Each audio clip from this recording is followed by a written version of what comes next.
Hello students, তোমরা দেখছো LRNR ক্লাসের সঙ্গে আমি সুকান্ত। আজকে আমি তোমাদের ক্লাস 8-এর জিওগ্রাফির লাস্ট চ্যাপ্টার ওশিয়ানিয়া এই চ্যাপ্টারটি পড়াবো। এর আগের অংশে আমি দক্ষিণ আমেরিকা এই মহাদেশটি কি করেছি শেষ করেছি। আজকে আমি তার পরবর্তী অংশে ওশিয়ানিয়া থেকে শুরু করব। তো ওশিয়ানিয়া জানতে গেলে প্রথমেই এক নজরে জানতে হবে এই ওশিয়ানিয়ার যে বিষয়বস্তু। প্রথমে জানবো এর আয়তন, মানে এই অংশটা কতটা জায়গা জুড়ে রয়েছে।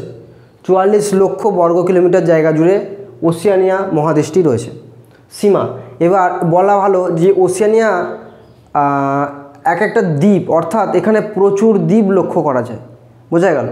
এবার এই ওশিয়ানিয়া দ্বীপে শুধুমাত্র যে ওশিয়ানিয়ার আওতায় আছে তা নয়, অস্ট্রেলিয়ার কিছু অংশ, নিউজিল্যান্ডের কিছু অংশ এই ওশিয়ানিয়ার আন্ডারে আছে। সেটা পরবর্তী অংশে আমি আসছি। আগে দেখে নিই যে সীমাতে কি বলছে। মানে নিউজিল্যান্ডের দক্ষিণ ভাগ ওশিয়ানিয়া মহাদেশের অন্তর্গত, অস্ট্রেলিয়ার পশ্চিম ভাগ ওশিয়ানিয়া মহাদেশের অন্তর্গত, প্লাস দুটো দ্বীপপুঞ্জ, একটা হাওয়াই দ্বীপপুঞ্জ, একটা গাম্বিয়া দ্বীপপুঞ্জ, এই সব মিলিয়ে ওশিয়ানিয়া মহাদেশ। সর্বোচ্চ শৃঙ্গ, এই ওশিয়ানিয়া মহাদেশের সর্বোচ্চ শৃঙ্গের নাম হচ্ছে মাউন্ট উইলহেলম। মাউন্ট উইলহেলম নদী হচ্ছে মারে ডার্লিং। এটা অবশ্যই অস্ট্রেলিয়ার নদী, মারে ডার্লিং।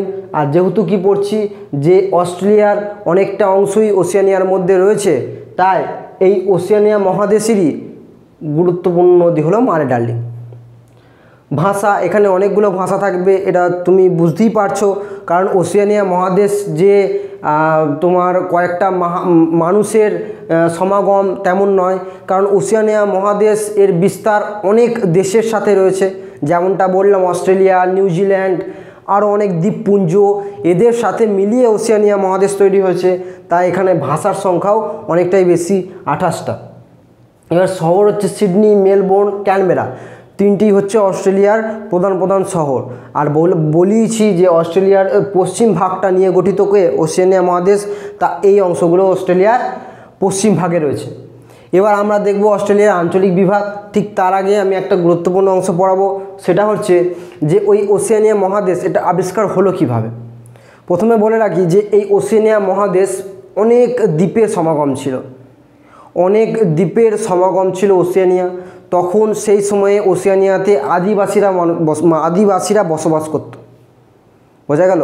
আদিবাসী উপজাতির মানুষ বসবাস করত সেই সময়ে যে সময়ে ওশিয়ানিয়াতে অনেক দ্বীপ ছিল, সেই দ্বীপগুলোতে এই আদিবাসী সম্প্রদায়রা বসবাস করত। এবার এর পরবর্তীকালে ফার্দিনান্দ ম্যাগেলান নামক এক ভূপর্যটক নিজেকে যাচাই করার জন্য বা ঘোরার তাগিদে ওশিয়ানিয়া মহাদেশে এসে পড়ে। তার নিউজিল্যান্ডের প্রান্তভাগে, অস্ট্রেলিয়ার প্রান্তভাগ, এই সমস্ত কিছু ঘুরে দেখে। এর পরবর্তী অংশে আরও অনেক ভূপর্যটক আসে এই ওশিয়ানিয়া মহাদেশের চত্বরে। যেমন রয়েছে তোমাদের জেমস হিকি, প্লাস তাসমেন রয়েছে, তাসমেন। তাহলে এই তাসমেন, হিকি প্লাস এই ফার্দিনান্দ ম্যাগেলান, এই সমস্ত ভূপর্যটকরা বারবার ক্রমাগত আসার ফলে এই ওশিয়ানিয়া মহাদেশে নজর পড়ে ব্রিটিশদের। ব্রিটিশরা বলে, যেহেতু এই সমস্ত ভূপর্যটক সেখানে যাচ্ছে, তার মানে সেখানে কিছু না কিছু রয়েছে।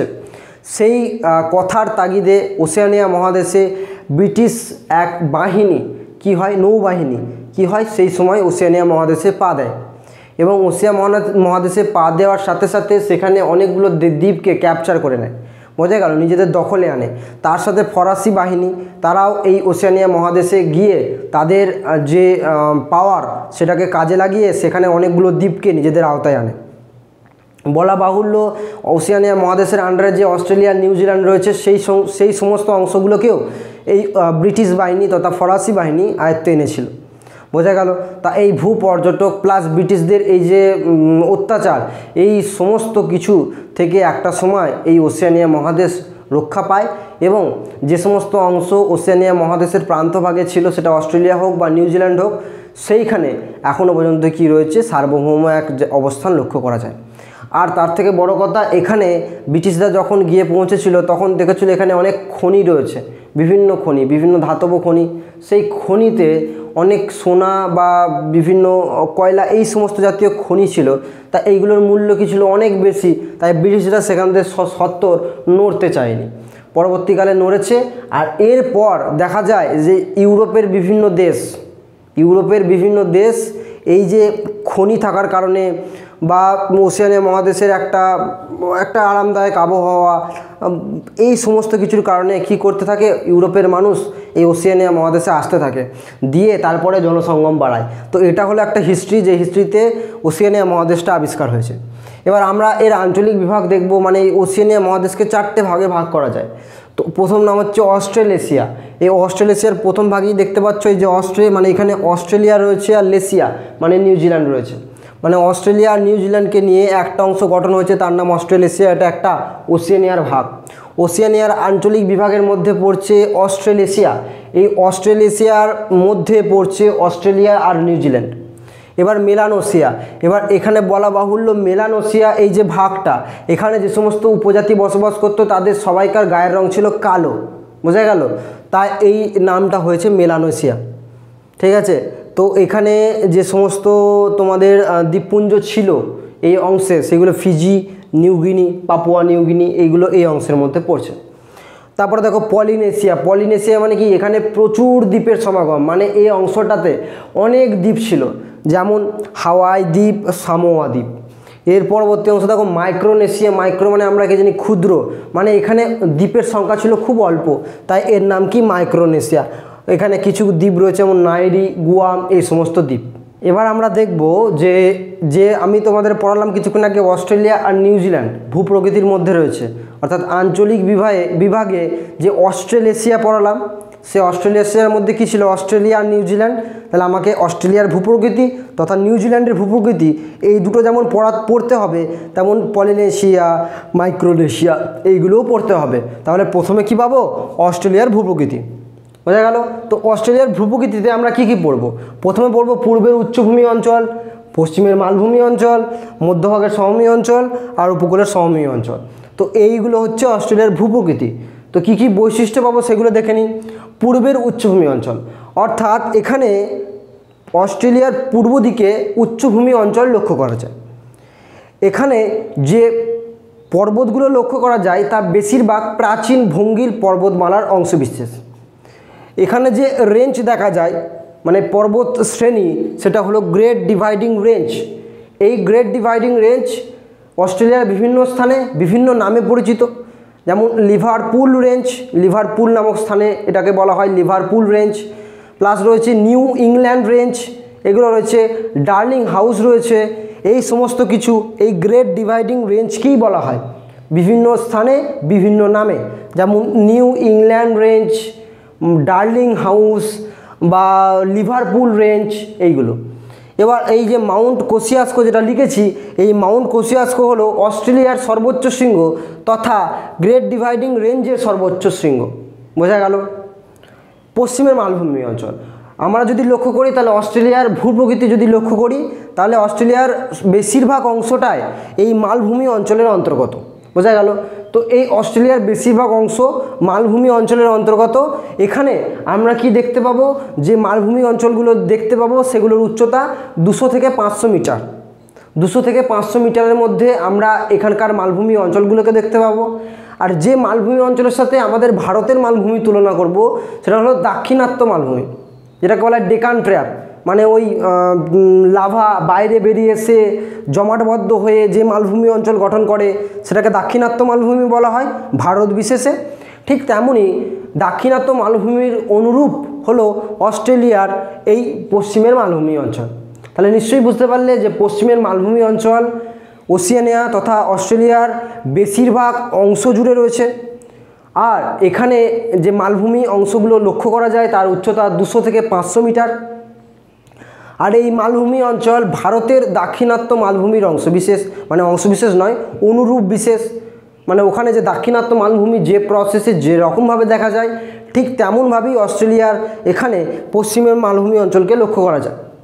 এবার এই মালভূমি অঞ্চলের আশেপাশে প্রচুর পাহাড় রয়েছে, ছোট বড়।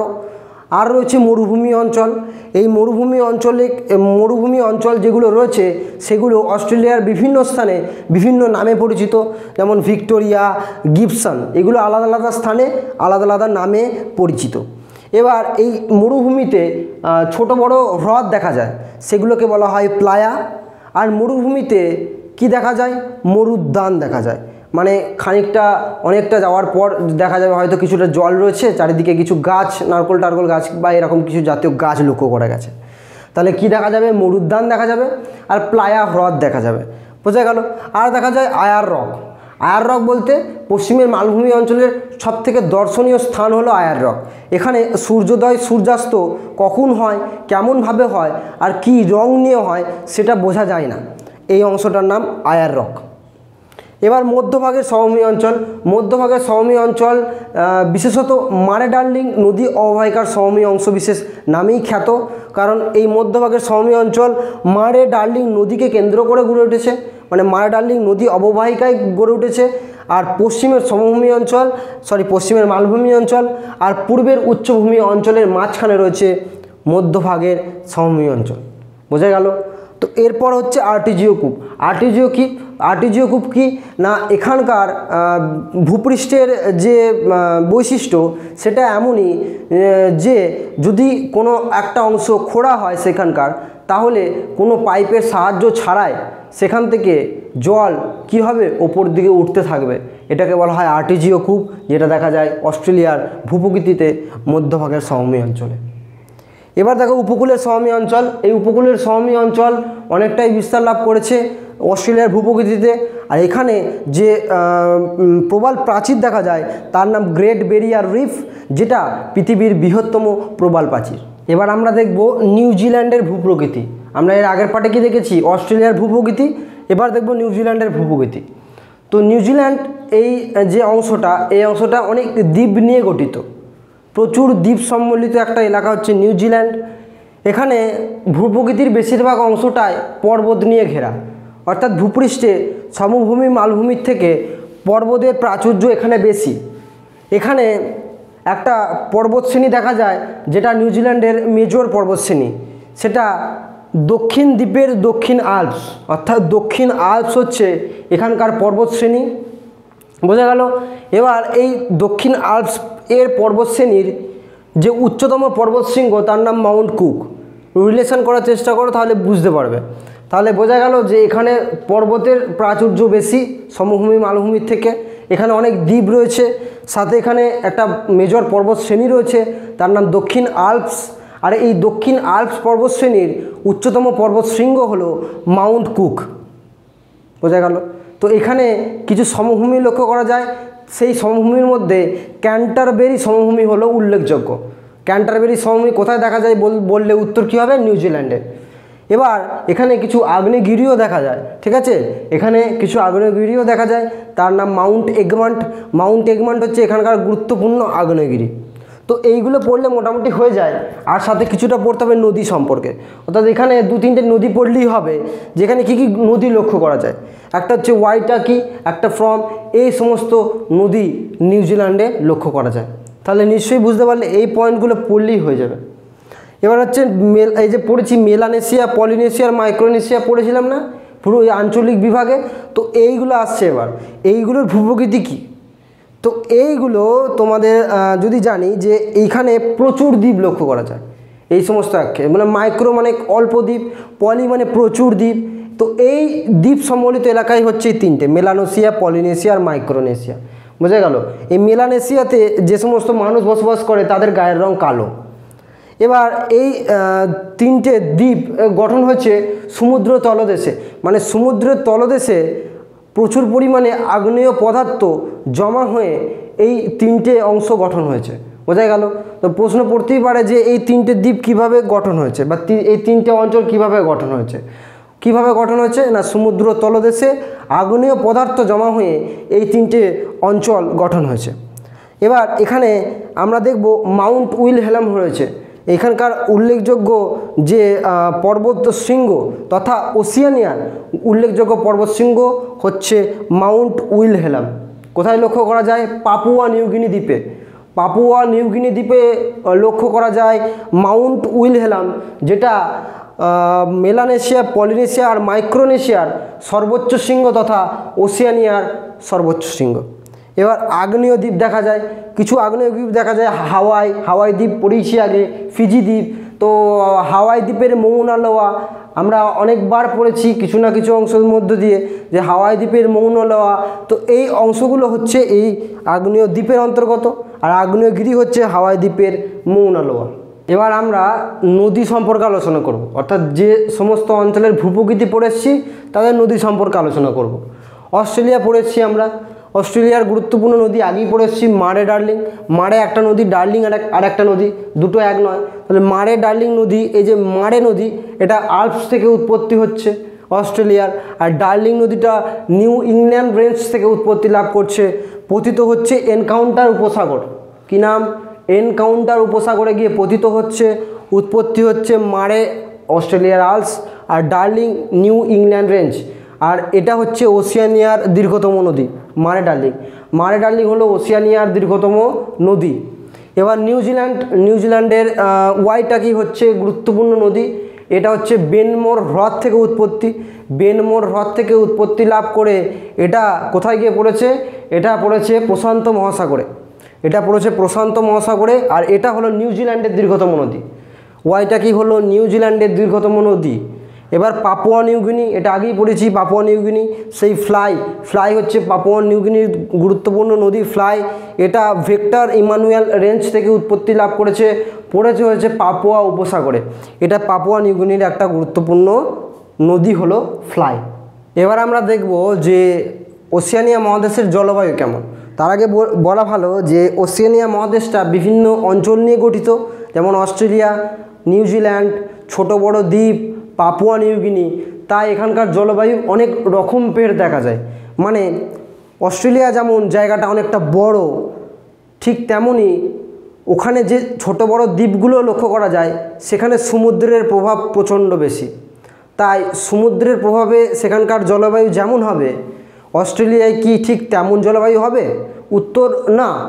তার জন্য আমাদের এই ওসিয়ানিয়া মহাদেশে কিছু জলবায়ুর রকম ফেরে বিভিন্ন দেশে বিভিন্ন অঞ্চলে ভাগ করা গেছে।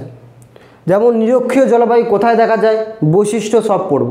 নিরক্ষীয় জলবায়ু কোথায় দেখা যায়? নিরক্ষীয় জলবায়ু দেখা যায় মেলানেশিয়া, পলিনেশিয়া আর মাইক্রোনেশিয়া অঞ্চলে।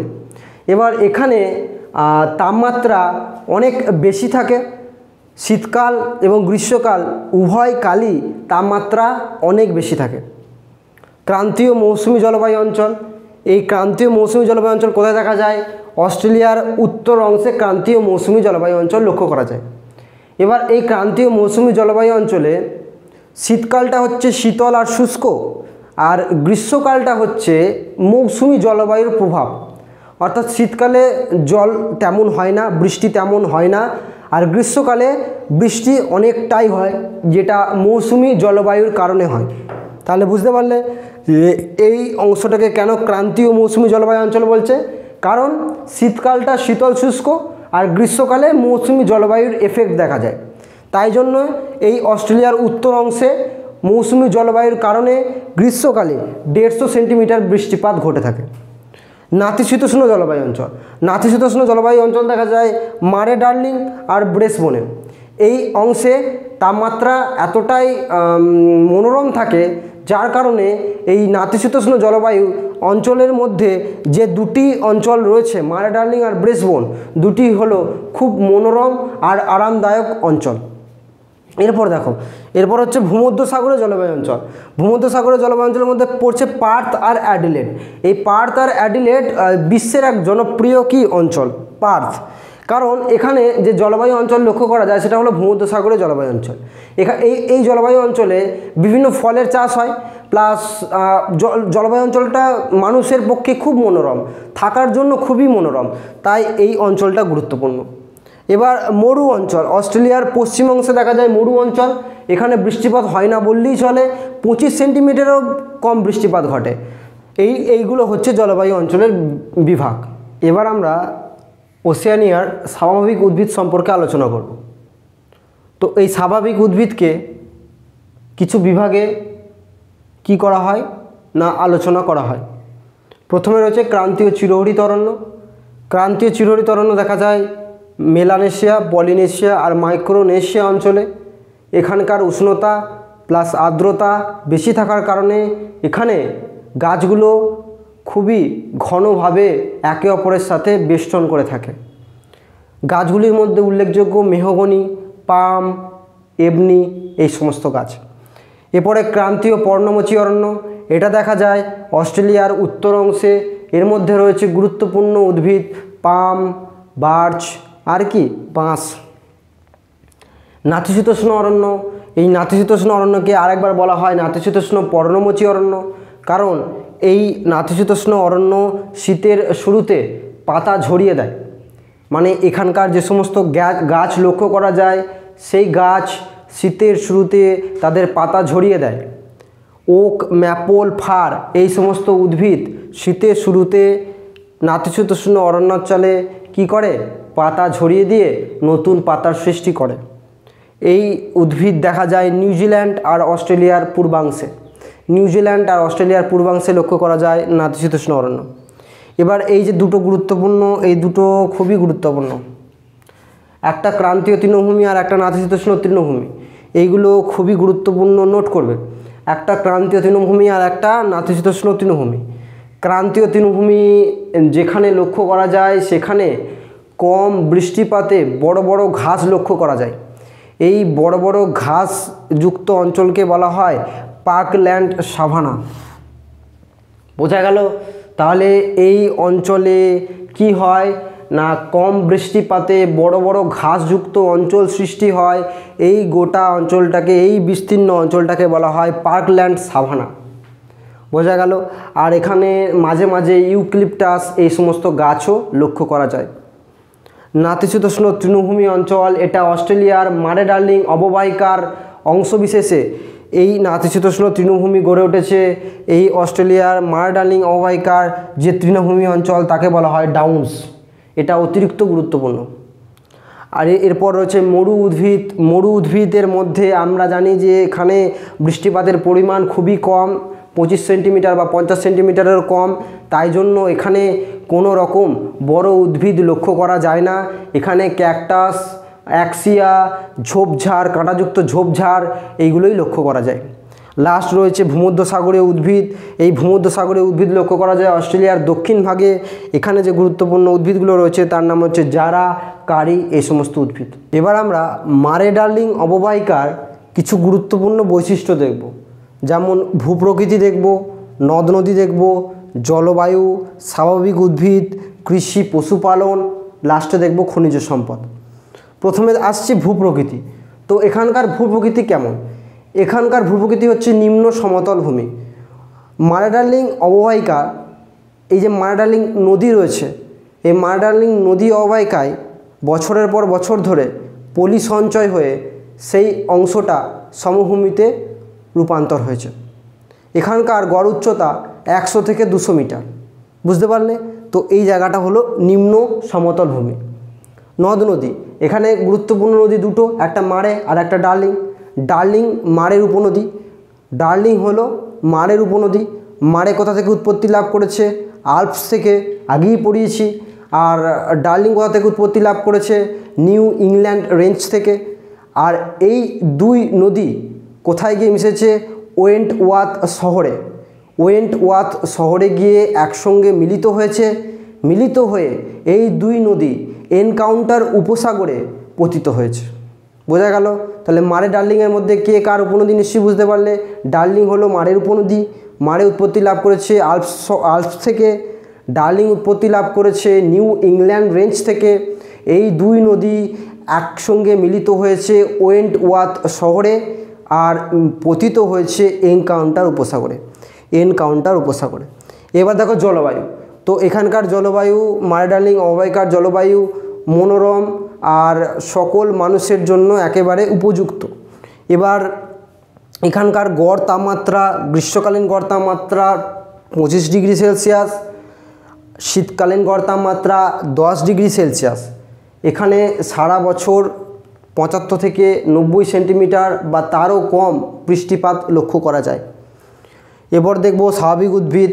স্বাভাবিক উদ্ভিদ আগেই পড়েছি যে মারে ডার্লিং অববাহিকায় যে বিস্তীর্ণ সমভূমি অঞ্চলকে কেন্দ্র করে তৃণভূমি গড়ে উঠেছে তাকে বলা হয় ডাউন্স। মানে অস্ট্রেলিয়ার মারে ডার্লিং অববাহিকায় গড়ে ওঠা তৃণভূমি অঞ্চলকে বলা হয় ডাউন্স। সেই স্বাভাবিক উদ্ভিদের মধ্যে প্রথমে রয়েছে ডাউন্স। এবার আরও কিছু স্বাভাবিক উদ্ভিদ লক্ষ্য করা যায়, যেমন ওক, ম্যাপল, উইলার, এই সমস্ত উদ্ভিদ। এবার মেজর পয়েন্টে আসি, কৃষি আর পশুপালন। কৃষি, এখানকার কৃষির জন্য উপযুক্ত উষ্ণতা, তাপমাত্রা সবই খুবই ভালো পরিমাণে পাওয়া যায়। প্লাস এখানে জলবায়ুটা ভূমধ্যসাগরীয় জলবায়ু, তার কারণে এখানে অনেক ফলের চাষ লক্ষ্য করা যায়। আপেল, নাশপাতি থেকে আঙুর বা বিভিন্ন ফলের চাষ লক্ষ্য করা যায়, যেখান থেকে আমরা খাদ্য প্রক্রিয়াকরণ শিল্পে ওই জ্যাম, জেলি এগুলো তৈরি করা হয়। আর যদি আমরা কৃষির দিকে আসি তাহলে গম, যব, ভুট্টা এই জাতীয় কৃষি এখানে প্রচুর পরিমাণে উৎপন্ন করা হয়। পশুপালনের দিকে আসলে আমরা কি দেখব? পশুপালনের দিকে আসলে প্রথমেই একটা শব্দ পাবো, তার নাম জ্যাকোস। অর্থাৎ এই বড় বড় খামারে পশুপালন বা বড় বড় খামারে বা কৃষিজাত অঞ্চলে যে শ্রমিককে নিয়োগ করা হয় সেই শ্রমিকগুলোকে বলা হয় জ্যাকোস। এক কথায় বলতে গেলে মারে ডার্লিং অববাহিকায় কে কেন্দ্র করে যে কৃষিকাজ আর পশুপালন লক্ষ্য করা যায়, সেই কৃষিকাজ আর পশুপালনের যে শ্রমিক দরকার বা যে শ্রমিক কাজ করে সেই শ্রমিকদেরকে একত্রে বলা হয় জ্যাকোস। এবার এই পশুপালনের মধ্যে খুব বেশি পরিমাণে ভেড়া কি করা হয়? প্রতিপালন করা হয়। ভেড়া প্লাস গবাদি পশু, গরু, এই সমস্ত গবাদি পশু কি করা হয়? প্রতিপালন করা হয়। ভেড়ার লোম বা পশম, আর কি করা হয়? ভেড়ার মাংস, গবাদি পশু থেকে দুধ, এই সমস্ত কিছু নিয়ে কি হয়? একটা দুগ্ধ প্রক্রিয়াকরণ শিল্প গড়ে উঠেছে। প্লাস মাংস উৎপাদন, মানে এই অংশ থেকে ওশিয়ানিয়ার বা অস্ট্রেলিয়ার বিভিন্ন অংশে মাংস রপ্তানি করা হয়, পশম রপ্তানি করা হয়। তো এই জায়গাটা হচ্ছে গুরুত্বপূর্ণ। এবার আমরা দেখব যে এই মারে ডার্লিং অববাহিকা কৃষি আর পশুপালনে উন্নতি হওয়ার কারণ কি। দুটো দিকই একসাথে দেখব। প্রথমেই রয়েছে বিস্তীর্ণ সমভূমি অঞ্চল, মারে ডার্লিং অববাহিকার বিস্তীর্ণ সমভূমি অঞ্চল, প্লাস ডাউন্স তৃণভূমি অঞ্চল রয়েছে, তার জন্য পশুপালনে উপযোগী, আর বিস্তীর্ণ সমভূমি অঞ্চল কৃষি পালনে উপযোগী। বোঝা গেল? এরপর আমরা কি দেখব? এরপর আমরা দেখব যে পর্যাপ্ত জলের যোগান, মানে মারে ডার্লিং নদী থেকে পর্যাপ্ত জল কৃষিকাজে প্লাস পশুপালন কাজে ব্যবহার করা হয়ে থাকে। এখানে রয়েছে উন্নত জলসেচ ব্যবস্থা, যার জন্য কোনোভাবেই জলের যে অভাব সেটা দেখা যায় না। আর রয়েছে নাতিশীতোষ্ণ জলবায়ু, মানে যে জলবায়ু হচ্ছে কৃষিকাজে তথা পশুপালন কাজে কি হয়? উপযোগী, সেই নাতিশীতোষ্ণ জলবায়ু রয়েছে। আর কি রয়েছে? আর এখানে এই মারে ডার্লিং অববাহিকায় জনসংখ্যার চাপ অনেক কম। জনসংখ্যার চাপ অনেক কম থাকার কারণে এখানে যে সমস্ত মানুষ থাকে তারা খুব সহজেই কৃষিকাজ আর পশুপালনে কি করতে পারে? সহযোগী হতে পারে। আর এরপরে আর একটা পয়েন্ট রয়েছে, সেটা হচ্ছে খনিজ সম্পদ। তো খনিজ সম্পদ এখানে মারে ডার্লিং অববাহিকায় খনিজ সম্পদ খুব বেশি পরিমাণে পাওয়া যায় না, তবুও টিন, সীসা, তামা এই জাতীয় খনিজ সম্পদ অববাহিকা অঞ্চল থেকে পাওয়া যায়। আর ব্রোকেন হিল, যে একটা অংশ রয়েছে ব্রোকেন হিল, সেই ব্রোকেন হিলকে বলা হয় রূপোর শহর। এবার যদি বলো যে এখানে কি কি শিল্প গড়ে উঠেছে, তাহলে শিল্পের দিক দিয়ে যদি দেখো তাহলে পশুপালন যেহেতু রয়েছে তাহলে পশম শিল্প আছে, প্লাস মাংস, পশুপালন থেকেই মাংস শিল্প আসছে। আর কৃষিকাজ থেকে যেভাবে ভূমধ্যসাগরীয় জলবায়ু বা নাতিশীতোষ্ণ জলবায়ুকে কেন্দ্র করে ফলের চাষ হয়েছে, তা সেই দিক দিয়ে খাদ্য প্রক্রিয়াকরণ শিল্প গড়ে উঠেছে। আর কি গড়ে উঠেছে? পশুপালনের দিক দিয়ে দুগ্ধ প্রক্রিয়াকরণ শিল্প গড়ে উঠেছে। তাই অনেক রকম শিল্পকে কেন্দ্র করে মারে ডার্লিং অববাহিকা যে একটা গুরুত্বপূর্ণ অঞ্চল সেটা বলাই বাহুল্য। আর যদি বলি এই ব্রোকেন হিল, এই ব্রোকেন হিলই হলো এই মারে ডার্লিং অববাহিকার এক গুরুত্বপূর্ণ শহর। তো জনবসতি শহরের মধ্যে গুরুত্বপূর্ণ শহর হচ্ছে কে? এই ব্রোকেন হিল, যেটাকে কি বলা হয়? রূপোর শহর বলা হয়। অর্থাৎ এখানে রূপোর প্রাচুর্য অনেক বেশি। তো আজকের ক্লাস এই পর্যন্তই। তোমরা নিশ্চয়ই বুঝতে পেরেছো এটা তোমাদের ক্লাস 8-এর লাস্ট চ্যাপ্টার ছিল ওসিয়ানিয়া। তো এই জায়গা থেকে যদি তোমাদের কোনো জায়গায় অসুবিধা থাকে তাহলে তোমরা অবশ্যই আমাকে কমেন্ট করবে, আমি তোমাদের রিপ্লাই দেবো। আর এই অংশটা থেকে যদি তোমাদের কোনো নোটস, পিডিএফ, এমসিকিউ এগুলোর দরকার থাকে তাহলে তোমরা অবশ্যই আমাদের ওয়েবসাইট www.lrnr.in এই ওয়েবসাইটে যাবে এবং এখান থেকে সব কিছু নিয়ে নেবে। ধন্যবাদ।